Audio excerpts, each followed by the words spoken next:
Le don des langues est une merveilleuse dotation du Saint-Esprit.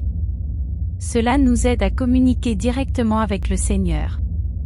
Le parler en langue est la voie principale pour voler plus haut et nager plus profondément dans les choses de Dieu. C'est un langage de prière spécial qui nous relie à la gloire de Dieu, nous permettant de prier dans l'esprit lorsque nous ne savons pas quoi ou comment prier dans la faiblesse et la limitation de nos esprits humains. Il n'y a aucune limite à la prière dans l'esprit parce qu'elle puise dans la pensée illimitée de Dieu.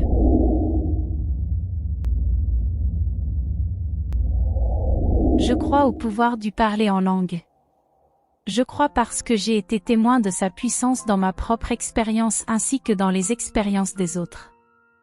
Une nuit, très tard, j'ai commencé à prier en langue et j'ai prié agressivement pendant près de 3 heures.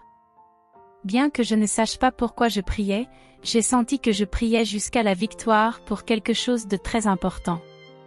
Je n'étais pas effrayée ou particulièrement en détresse, juste très déterminée à prier fidèlement avec le Seigneur jusqu'à ce qu'il me libère. Lorsque le fardeau s'est levé, je me suis levée et j'ai quitté mon bureau pour aller me coucher. En descendant le couloir, j'ai remarqué que la lumière était toujours allumée dans la chambre de ma fille Anna, où elle étudiait pour les finales du semestre universitaire. J'ai passé la tête à dire bonne nuit et je me suis sentie poussée à demander à Anna de ne pas conduire ma voiture à l'école ce jour-là. « Prends la Jeep de ta mère », insistai-je. Anna conduisait normalement ma voiture en classe le matin. Je ne connaissais aucune raison à ma demande autre que l'impression profonde et distincte que j'éprouvais. J'ai appris il y a longtemps à prêter attention à ces murmures du Saint-Esprit. Après avoir répété ma demande plusieurs fois, Anna a finalement roulé des yeux vers moi et a dit « D'accord, papa, je te le promets ». Quelques heures plus tard, Anna était en route pour sa classe. Ce matin-là, elle a décidé d'emprunter un itinéraire auquel elle n'était pas habituée. Une pluie précoce avait rendu la chaussée glissante. Aveuglée par le soleil du matin dans ses yeux, Anna a perdu le contrôle du véhicule alors qu'elle arrivait inopinément dans un virage en épingle à cheveux. La Jeep a dérapé hors de la route et a percuté un arbre à environ 35 000 par heure, épinglant Anna à l'intérieur. Le véhicule a été totalisé. Au moment où Bonnie et moi avons été avertis et sommes arrivés sur les lieux, une équipe de secours d'urgence extrayait Anna de la Jeep sur une civière. Les pompiers, la police et le personnel de secours d'urgence étaient partout. L'un d'eux a dit à Bonnie, « J'ai traité près de 30 appels comme celui-ci, et c'est la première fois que le chauffeur survit. » Nous avons entendu des histoires similaires d'autres membres du personnel de sauvetage qui étaient présents. D'après leur expérience, les accidents de ce type ont presque toujours entraîné des blessures graves ou la mort. Ce que nous avons entendu à maintes reprises ce matin-là de la part des responsables sur place, ce sont les mots « C'est un miracle que votre fille soit en vie ». Après le départ de l'ambulance vers l'hôpital, l'un des policiers présents a de nouveau pointé du doigt la Jeep démolie. « Ces airbags lui ont sauvé la vie », a-t-il déclaré. Bonnie et moi savions aussi que Dieu et ses anges avaient été en mission. Ma voiture, celle qu'Anna conduisait normalement en classe, n'était pas équipée d'airbag. Si elle avait conduit ma voiture ce matin-là, le résultat aurait pu être tout à fait différent. Dans l'état actuel des choses, Anna a subi de graves fractures aux 2 jambes, mais s'est complètement rétablie sans effet néfaste permanent de ses blessures. Ce matin-là, j'ai compris pourquoi j'avais été si accablée par la prière quelques heures auparavant. Le Saint-Esprit connaissait le danger à l'avance et m'a incité à prier en langue jusqu'à ce que le fardeau soit levé. Un gardien alerte peut sauver une maison entière. Le voleur qui vient voler, tuer et détruire passera devant une maison où les lampes de garde brillent vivement. Au cours de près de 30 ans de ministère, j'ai personnellement été témoin de milliers de cas où des personnes qui se sont tournées vers Jésus-Christ dans la repentance et la foi après avoir entendu l'Évangile prêché ont manifesté des signes et des prodiges de confirmation dans leur vie comme preuve de la présence du Seigneur. Les aveugles ont retrouvé la vue et les sourds l'ouïe. Des boiteux ont marché et des gens diabolisés ont été délivrés. Beaucoup de nouveaux croyants, même ceux qui n'ont jamais entendu parler du Saint-Esprit, ont spontanément reçu le baptême de l'Esprit, attesté par le parler en langue. Je me souviens en particulier d'une croisade à l'étranger au cours de laquelle des milliers de personnes ont répondu à l'Évangile. Alors que je priais pour ces nouveaux convertis et que j'accueillais le Saint-Esprit, il a déferlé sur la foule dans une vague, et 50 000 ont commencé à parler en langue à la fois. Au cours du siècle dernier, l'Église a vu une effusion des dons du Saint-Esprit et de la présence et de la puissance du Seigneur sans précédent depuis la Pentecôte. Dieu prépare quelque chose de grand, et le parler en langue n'est qu'une partie, un indicateur de ce qu'il fait. Du fleuve à la gloire. Depuis une bonne partie de la décennie maintenant, des milliers de croyants se prélassent dans le flux chaleureux d'un renouveau spirituel qui est devenu populairement connu sous le nom de la rivière. Cette visite des derniers jours de l'Esprit de Dieu a permis à de nombreuses personnes perdues d'être sauvées, leur vie totalement transformée par la puissance de Dieu, et de nombreux autres croyants qui ont reçu une touche fraîche de l'Esprit, un sens approfondi de sa présence intime. Aussi merveilleuse et rafraîchissante soit-elle, la rivière n'est que le début. Les signes sont tout autour que Dieu a ouvert une nouvelle phase, que nous pourrions appeler la gloire. S'appuyant sur l'expérience du fleuve, la gloire cherche à nous emmener au-delà de celle-ci vers des niveaux encore plus profonds d'intimité avec le Seigneur et de plus grandes manifestations de sa présence. Il cherche à nous reconnecter au genre d'effusion du Saint-Esprit qui est venu à la Pentecôte, marquant et donnant à l'Église le pouvoir d'accomplir la mission du Christ de porter l'Évangile à toutes les nations. L'Église est l'épouse du Christ, et une partie du ministère du Saint-Esprit consiste à préparer l'épouse pour la venue de son époux. Par elle-même, l'épouse ne peut rien faire.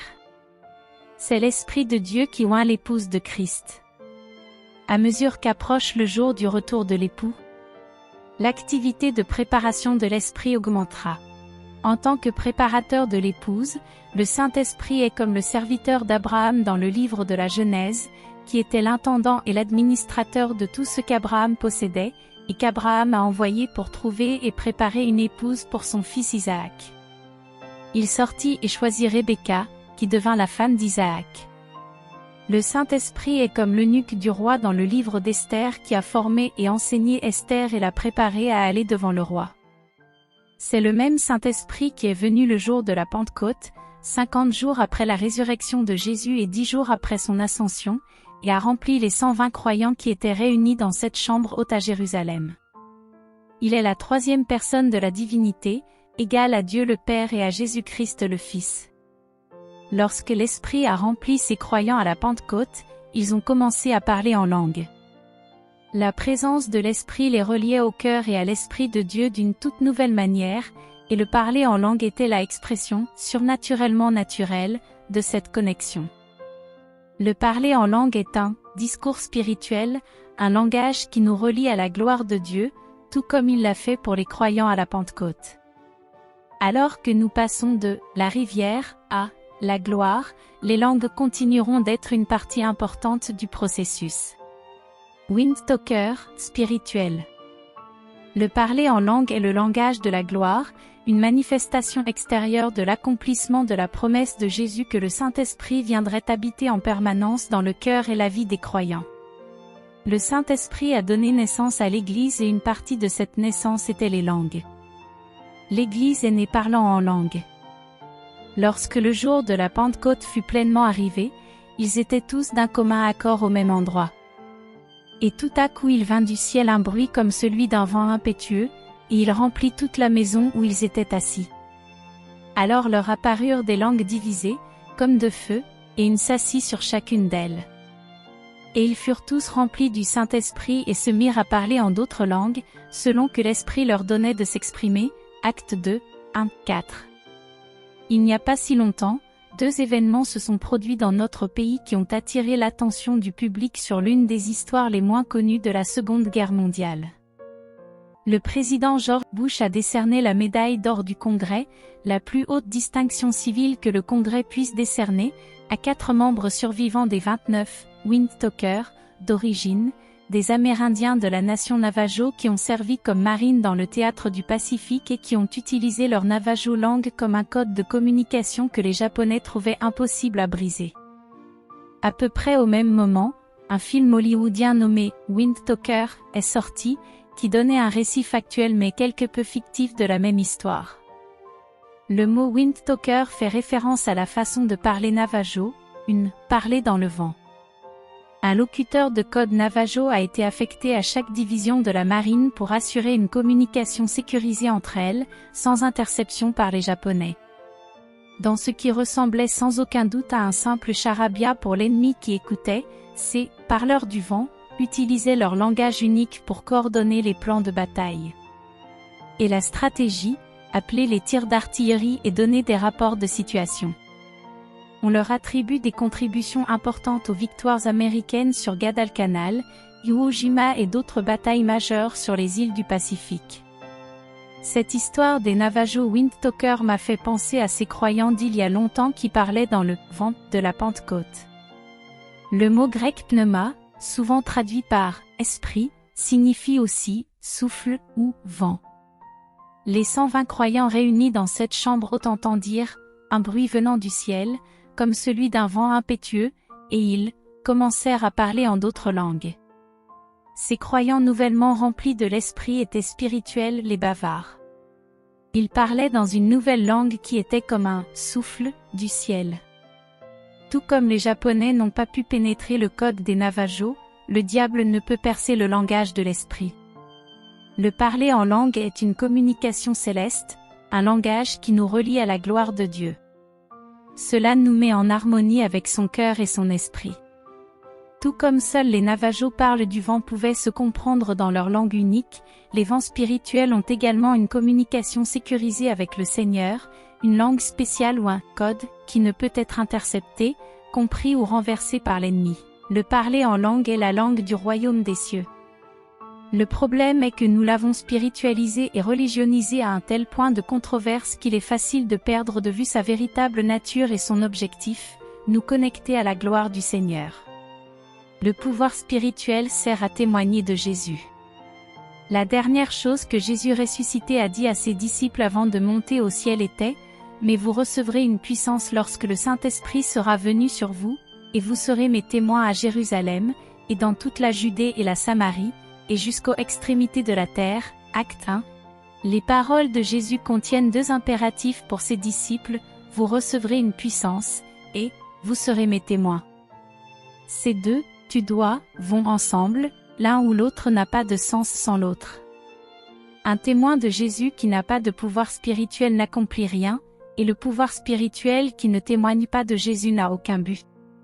Chaque don spirituel et autre dotation de l'esprit, y compris le parler en langue, est accordé aux croyants dans le but ultime de nous équiper et de nous permettre de témoigner, à la fois individuellement et collectivement, de l'œuvre salvifique de Jésus-Christ par sa mort sur la croix et sa résurrection corporelle.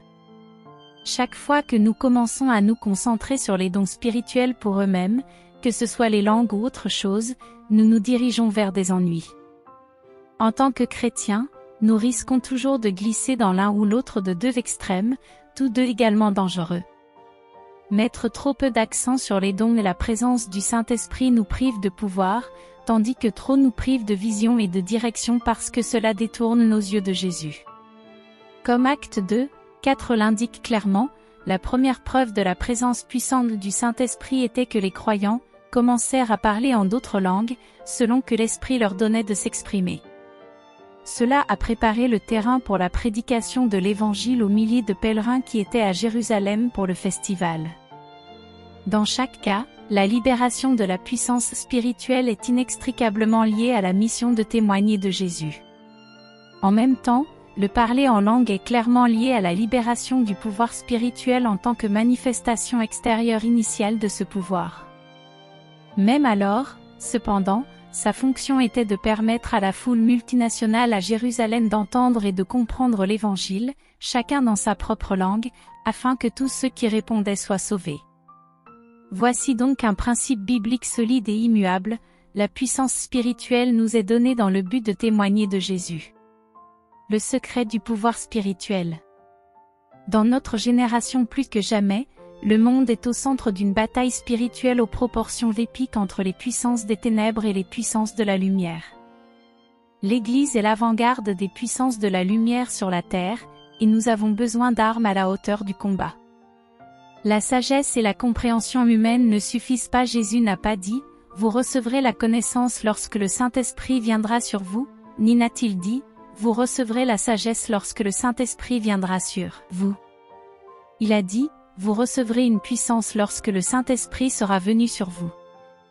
Nous n'avons plus besoin de plans, de schémas ou de formules basées sur la sagesse ou l'ingéniosité humaine, nous sommes déjà bourrés jusqu'au branchi avec cela. Ce dont nous avons besoin, c'est de pouvoir spirituel.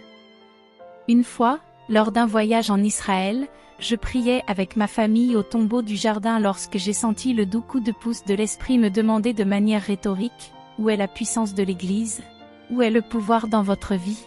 Il y a un secret au pouvoir. C'est le secret qui me donne la confiance de savoir chaque fois que je me tiens devant 50 000 ou 100 000 personnes ou plus pendant une croisade que Dieu va guérir plusieurs milliers d'entre eux. C'est le secret qui m'assure que des signes, des prodiges et des miracles se produiront. Le Saint-Esprit est l'avenue, l'agent par lequel la puissance vient, mais cette puissance est libérée dans et à travers nos vies lorsque certaines conditions sont remplies. Paul de Tarse connaissait le secret. Il l'a révélé dans sa première lettre à l'église de Corinthe, « Et moi, frères, quand je suis venu vers vous, je ne suis pas venu avec l'excellence de la parole ou de la sagesse pour vous annoncer le témoignage de Dieu. Car j'ai résolu de ne rien connaître parmi vous que Jésus-Christ et Jésus-Christ crucifié. J'étais avec vous dans la faiblesse, dans la peur et dans beaucoup de tremblements. Et mes paroles et ma prédication n'étaient pas des paroles persuasives de la sagesse humaine, mais une démonstration d'esprit et de puissance, afin que votre foi ne soit pas dans la sagesse des hommes, mais dans la puissance de Dieu. 1 Corinthiens 2, 1, 5. Avez-vous attrapé cela? L'apôtre Paul, l'un des intellectuels les plus instruits et les plus brillants de son époque, était déterminé à ne rien savoir parmi les Corinthiens à part Jésus, Christ et lui crucifié. C'est la clé. Le secret de la démonstration de l'esprit et de la puissance, dans la prédication et le ministère de Paul ne réside pas dans sa grande science ou dans les paroles persuasives de la sagesse humaine, mais dans le simple message de Jésus-Christ et lui crucifié. De nos jours, nous avons tellement exalté l'excellence de la parole humaine et la profondeur de la sagesse humaine que la vérité fondamentale de Jésus-Christ et de lui crucifié apparaît souvent désespérément rustique et archaïque à nos esprits blasés et sophistiqués, un concept trop simple pour une époque complexe et éclairée. Le secret de la libération de la puissance spirituelle dans nos vies, nos églises et nos ministères est de rester concentrés sur le message simple et fondamental de Jésus-Christ et lui crucifié. Nous n'avons pas d'autre message pour un monde perdu et mourant. Aucun autre nom sous le ciel ne peut apporter le salut, seulement le nom de Jésus. Il y a de la puissance dans le nom et le sang de Jésus. Les péchés sont pardonnés et les vies sont transformées au nom et par le sang de Jésus. Des signes, des prodiges et des miracles affluent lorsque l'évangile est prêché et que le nom de Jésus est élevé devant les perdus. Voulez-vous voir la puissance du Saint-Esprit à l'œuvre en vous et à travers vous? Alors centrez votre vie sur Jésus. Ne vous focalisez pas sur les dons mais sur le donateur, pas sur le pouvoir mais sur celui qui est la source du pouvoir. Nous avons deux choix. Notre foi sera-t-elle dans la sagesse des hommes ou dans la puissance de Dieu? Tant que nous dépendrons de la sagesse humaine, nous aurons une forme de piété mais pas de pouvoir. Si nous mettons l'accent sur les éléments périphériques accordant une attention prioritaire aux choses que le Seigneur a déclarées secondaires, nous serons également déçus dans notre désir de voir l'Esprit de Dieu agir avec puissance. Nous devons garder la chose principale, proclamer Jésus-Christ et le crucifié. Cela et rien d'autre est le secret de la libération du pouvoir spirituel. Se connecter à la gloire de Dieu. Le désir de Dieu pour nous est que nous soyons un peuple dans lequel sa gloire peut habiter, à la fois individuellement et collectivement. Il veut nous libérer en tant que porteurs de sa gloire et de sa puissance. Par le Saint-Esprit, il nous a oints pour porter la lumière de sa vérité et de sa vie, une lumière à laquelle aucune puissance des ténèbres ne peut résister. En tant que croyants, chacun de nous a été ordonné par Dieu pour porter le manteau de sa puissance et de son autorité et être des vases à travers lesquels il peut révéler sa gloire. Dans le cadre de ce manteau, le Seigneur nous a accordé des dons de grâce, spécifiques pour nous équiper pour notre rôle d'agent de sa puissance. L'une des plus utiles d'entre elles est le parler en langue. Le don des langues est une merveilleuse dotation du Saint-Esprit. Cela nous aide à communiquer directement avec le Seigneur. Le parler en langue est la voie principale pour voler plus haut et nager plus profondément dans les choses de Dieu. C'est un langage de prière spécial qui nous relie à la gloire de Dieu, nous permettant de prier dans l'esprit lorsque nous ne savons pas quoi ou comment prier dans la faiblesse et la limitation de nos esprits humains. Il n'y a aucune limite à la prière dans l'esprit parce qu'elle puise dans la pensée illimitée de Dieu. Dans notre propre faiblesse humaine, nous avons souvent du mal à exprimer la véritable profondeur de nos sentiments et de nos fardeaux au Seigneur. Prier dans l'esprit nous aide à surmonter cette difficulté. Comme Paul l'a expliqué aux Romains, de même, l'esprit aide aussi dans nos faiblesses, car nous ne savons pas pourquoi nous devons prier comme il se doit, mais l'esprit lui-même intercède pour nous avec des gémissements qui ne peuvent être prononcés. Or, celui qui sonde les cœurs connaît la pensée de l'esprit, car il intercède pour les saints selon la volonté de Dieu. Romains 8, 26,27. Nous ne connaissons peut-être pas la volonté de Dieu dans chaque situation, mais le Saint-Esprit la connaît et intercède pour nous en conséquence. Il nous aide dans la prière parce qu'il sait ce qui se passe réellement dans le royaume que nous ne voyons pas. Il nous aide à viser nos flèches de prière afin qu'elles atteignent toujours la cible. Lorsque l'Esprit est venu pour la première fois le jour de la Pentecôte, il est venu en langue. Comme il est venu alors, il vient encore aujourd'hui.